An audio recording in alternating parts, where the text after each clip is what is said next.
సింహరాశి వారు జ్యేష్ఠమాస అమావాస్య తిథి సందర్భంగా శుక్రవారం ఆరుద్ర నక్షత్ర సందర్భంగా అమావాస్య వచ్చినప్పుడు ఎలాంటి విధులను పాటించాలో ఈ వీడియోలో సవివరంగా సంపూర్ణంగా తెలుసుకుందాం. సింహరాశిలో ఏ నక్షత్రాలు వస్తాయనగా మఖా నక్షత్రంలోని 4 పాదాలు, పుబ్బా నక్షత్రంలోని 4 పాదాలు, ఉత్తరా నక్షత్రంలోని 1 పాదం కలిపితే సింహరాశి. చాలామందికి డేటా బర్త్లు సక్రమంగా లేనటువంటి కారణం వలన పేరు యొక్క మొదటి అక్షరాన్ని అనుసరిస్తూ ఆ రాశిని తెలుసుకునే ప్రయత్నం చేద్దాం.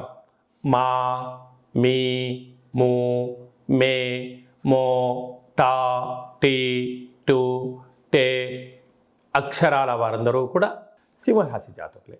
సింహరాశి యొక్క అధిపతి రవి భగవానుడు.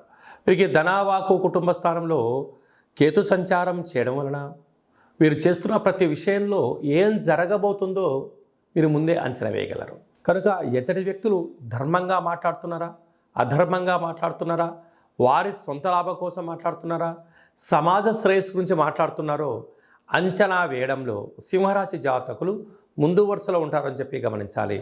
కనుక ఇలాంటి కాల సమయంలో ఎవరిని అనొద్దు, అనిపించుకోవద్దు.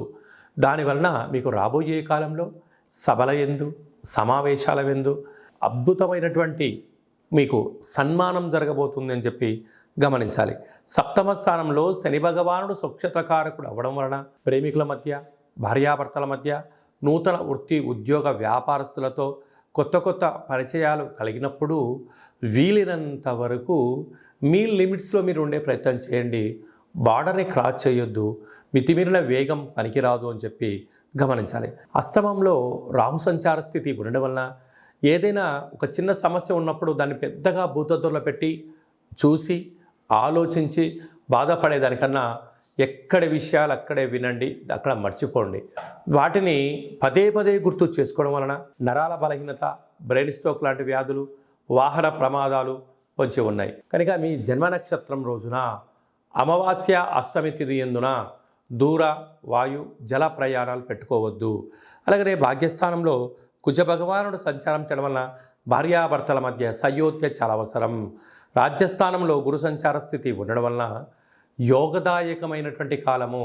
మీరు ఎవరి గురించి ఆలోచన చేస్తున్నారో, అంటే మీ మంచి గురించి ఎవరైతే ఆలోచన చేస్తున్నారో వారి సలహాలు, సూచనలు స్వీకరించండి. అద్భుతమైన యోగం మీ సొంతం అవుతుంది. లాభస్థానంలో రవి భగవానుడు ఏడాది తర్వాత మిథున రాశిలో సంచారం చేయడం వలన మీరు అనుకుంటున్న అన్ని పనులలో విజయం మీ సొంతమవుతుంది. నూతన కార్లు, భూములు, గృహాలు, వ్యవసాయ క్షేత్రాలు, క్రయ విక్రయాలు మీకు యోగదాయకం అని చెప్పి గమనించాలి. కనుక ఈ అమావాస్య తిథి యందున వీలైతే తెల్ల జిల్లెడి వృక్షం దగ్గర ఒక దీపం పెట్టి రావడం, శివాలయంలో రుద్రాభిషేకం చేసుకోవడం, కాళభైరవ స్వామి వారి దగ్గర కూష్మాండ దీపం పెట్టుకోవడం, ఒక సౌభాగ్య ముడుపు కట్టుకోవడం, కుక్కలకు ఆహారాన్ని ప్రసాదంగా ఏర్పాటు చేయడం, కాకి పక్షులకు, కాకులకు కానీ, పౌరాలకు కానీ, పిచ్చుకలకు కానీ ధాన్యాన్ని ఏర్పాటు చేయడం వలన రుణ సమస్యలు, రోగ సమస్యలు తొలగిపోతాయని చెప్పి గమనించాలి.